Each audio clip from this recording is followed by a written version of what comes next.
குழந்தைகளே, நாம் இப்பொழுது பேசாதவை பேசினால் என்ற பாடத்தில் பக்கம் எண் 25இல் உள்ள நீங்கள் இவர்களிடம் என்ன சொல்வீர்கள் என்ற பயிற்சியை செய்ய போகிறோம். வாருங்கள் குழந்தைகளே, இந்த படத்தை நன்கு உற்று நோக்குங்கள். முதல் படத்தில் சிறுமி அலைபேசியை மின் இணைப்பை விட்டு நிறுத்தாமல் அப்படியே பேசுகிறார். இப்படி பேசக்கூடாது. மின் இணைப்பை நிறுத்திய பின்புதான் பேச வேண்டும் என்று அவளிடம் கூற வேண்டும். இரண்டாவது படத்தை பாருங்க. மருத்துவமனையில் ஒரு சிறுவன் பிபி ஊதுகிறான். மருத்துவமனையில் பிபி ஊதலாமா? ஏன் ஊதக்கூடாது? அங்குள்ள நோயாளிகளுக்கு இடையூறாக இருக்கும் என்று அவனிடம் கூற வேண்டும். மூன்றாவது படத்தை பாருங்க. சிறுமி என்ன செய்கிறாள்? சிறுமி உணவை குப்பை தொட்டியில் போடுகிறாள். சிறுமி செய்வது சரியா? சொல்லுங்கள் குழந்தைகளே. சரியில்லை. அப்படியென்றால் என்ன செய்ய வேண்டும்? உணவை வீணாக்கக்கூடாது என்று அவளிடம் சொல்ல வேண்டும். நான்காவது படத்தை பாருங்க. சிறுவன் என்ன செய்கிறான் என்று பாருங்க. சிறுவன் நாயை கல்லால் எறிகிறான். நாயை கல்லால் எறியலாமா? எறியக்கூடாது. ஏன்? அதுக்கு வலிக்கும் அல்லவா? எனவே நாயை கல்லால் எறியக்கூடாது என்று அவனிடம் கூற வேண்டும். குழந்தைகளே, அடுத்து நாம் இவை பேசினால் என்ன பேசியிருக்கும்? படத்துடன் பொறுத்து என்ற பகுதியை படிக்க இருக்கிறோம். வாருங்கள், இணைந்து படத்துடன் பொருத்துவோமா? குழந்தைகளே, இந்த கருவியை பாருங்க. என்ன கருவி இது? இதை எங்காவது பார்த்திருக்கிறீர்களா? பார்த்திருக்கோமே. எங்க பார்த்தீங்க? பேருந்தில் நடத்துனர் கையில் வைத்திருப்பார். இதுதான் பயணச்சீட்டு வழங்கும் கருவி. இது என்ன சொல்லியிருக்கும்? பயணச்சீட்டு வாங்குவீர், பயணச்சீட்டு வாங்குவீர். இந்த கருவியை பயணச்சீட்டு வாங்குவீர் இதோடு பொருத்த வேண்டும்.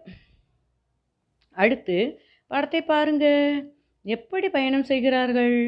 இப்படி பயணம் செய்யலாமா? செய்யக்கூடாது. இது ஆபத்து. அப்படியென்றால் நாம் எதோடு பொருத்த வேண்டும்? படிகளில் பயணம் செய்யாதீர். அடுத்து மேலே உள்ள படத்தை பாருங்க. தலையையும் கையையும் வெளியே வைத்திருக்கிறார். இப்படி பேருந்தில் பயணம் செய்யலாமா? செய்யக்கூடாதே. எனவே கரம் சிரம் புறம் நீட்டாதீர் என்ற வாக்கியத்தோடு பொருத்த வேண்டும். இதன் பொருள் என்னவென்று தெரியுமா? இதன் பொருள் கையையும் தலையையும் வெளியே நீட்டக்கூடாது. அடுத்து பாருங்க. இப்படி பேருந்தில் கூட்டமாக ஏறலாமா? ஏறக்கூடாது. அப்படி என்றால் எப்படி ஏற வேண்டும்? வரிசையில் நின்று ஏற வேண்டும். நாம் இந்த வார்த்தையை பொருத்த வேண்டும். வரிசையில் நின்று ஏறுவீர் என்ற வாக்கியத்தோடு பொருத்த வேண்டும். குழந்தைகளே, உங்கள் வாழ்க்கையில் பின்பற்ற வேண்டிய நல்ல செயல்கள் சிலவற்றை கற்றுக்கொண்டீர்கள்.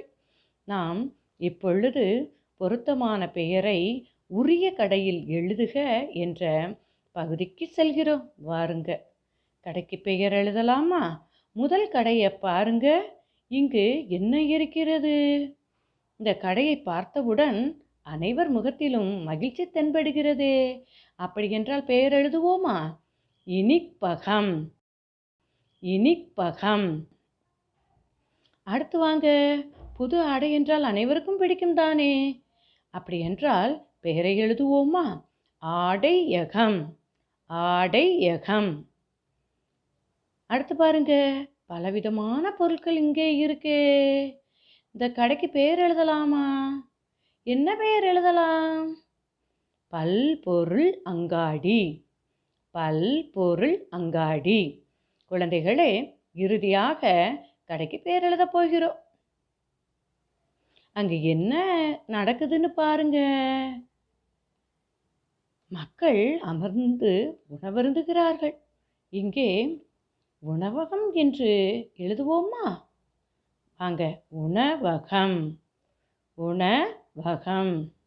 குழந்தைகளே, இப்பொழுது நாம் எல்லா கடைகளுக்கும் பெயரை எழுதிவிட்டோம். நீங்களும் உங்கள் பாட புத்தகத்தில் பக்கம் எண் 25ஐ எடுத்து பயிற்சியை செய்து மகிழுங்கள். நன்றி.